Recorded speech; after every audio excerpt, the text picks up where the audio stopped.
여러분 안녕하십니까? 뉴스데스크 강원입니다. 도내 전역이 흐리고 비가 내리면서 강원 산지의 건조특보가 해제되고 한파특보가 발표됐습니다. 강원지방기상청은 오늘 오전 11시부터 태백과 정선 평지, 강원 남부 산지의 건조주의보를 해제했고 비가 그친 후 내일부터 다시 대기가 건조해지겠다며 기상정보를 참고할 것을 당부했습니다.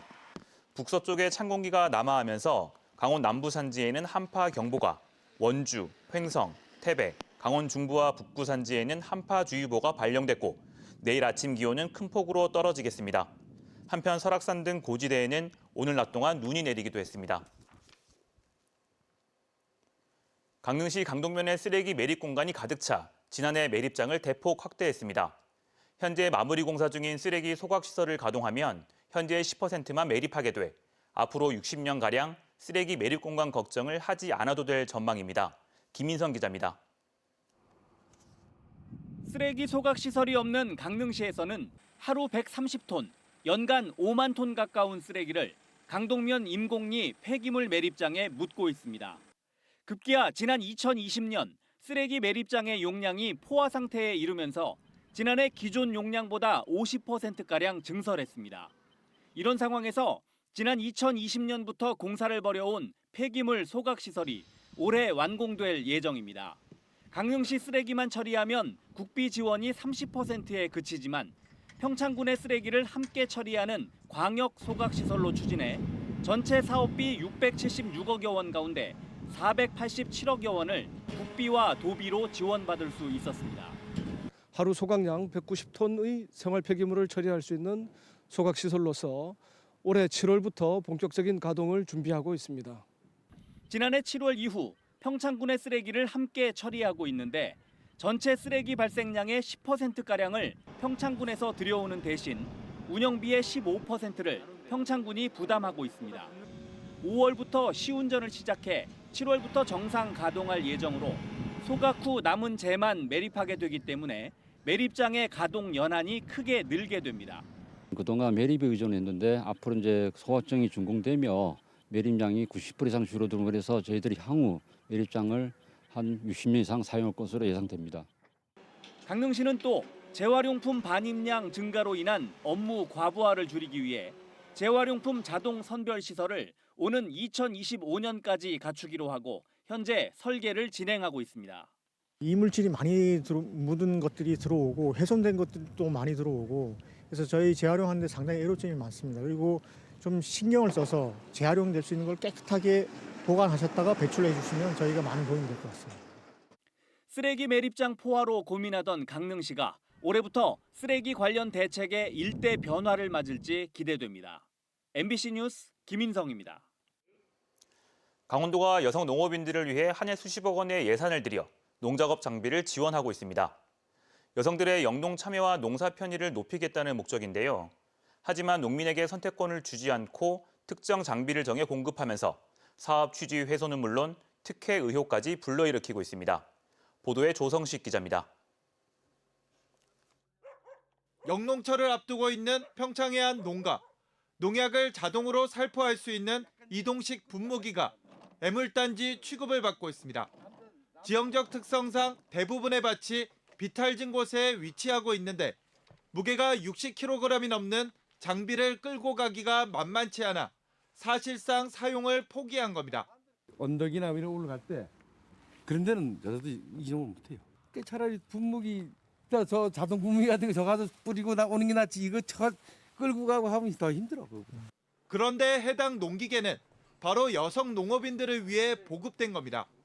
여성의 농업 참여를 높이기 위해 구입비의 80%를 강원도와 시군이 부담했습니다.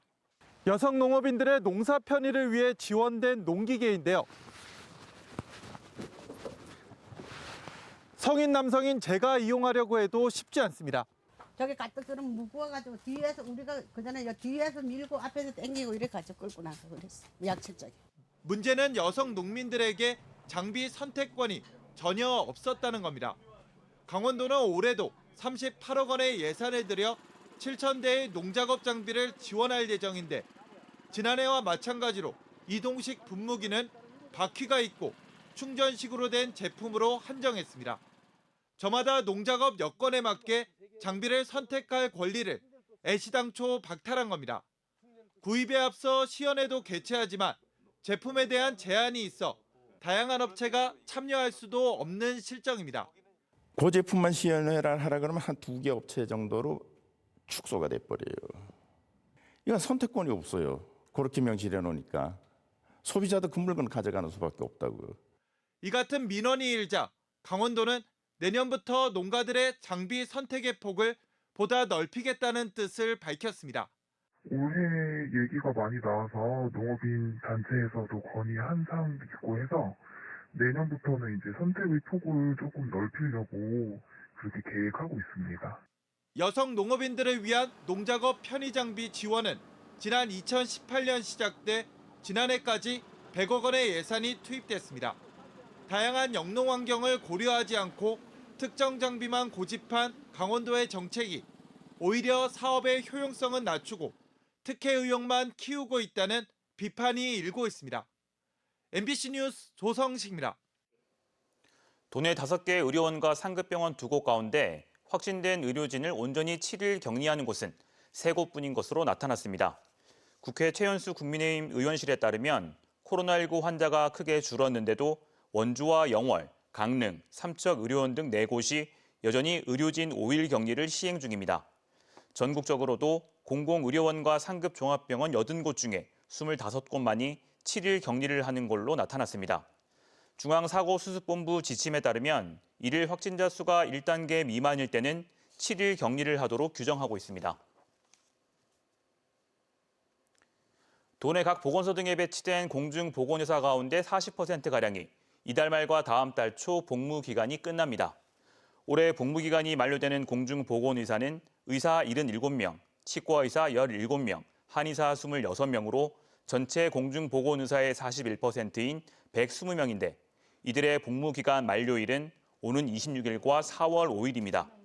강원도는 올해 복무 기간이 끝나는 공중보건의사 현황을 보건복지부에 제출하고 자체 공중보건의 배치 원칙을 오는 17일까지 확정할 방침입니다. 민사고 재학 시절 학교 폭력을 저지른 정순신 변호사의 아들에 대한 늑장 전학 의혹을 두고 책임 공방이 계속되고 있습니다.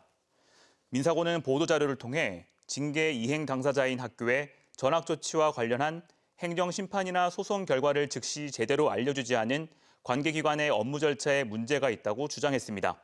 국회 교육위는 당시 학교 폭력 재심과 행정심판 업무를 맡았던 강원도가 민사고의 결과를 제대로 통보했다고 반박하자 책임 소재를 밝히지 못한 채 확인 작업을 진행 중입니다.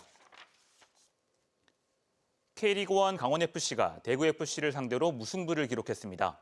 강원은 어제 춘천 송암 경기장에서 열린 올 시즌 리그 3번째 경기에서 전반전에 선제골을 내준 뒤 대구의 자책골을 유도하며 1대1로 경기를 마쳤습니다. 앞서 강원은 대전 하나시티즌과 울산 현대에 잇따라 패하며 올 시즌 1무 2패의 성적을 기록하고 있습니다. 뉴스를 마칩니다. 고맙습니다.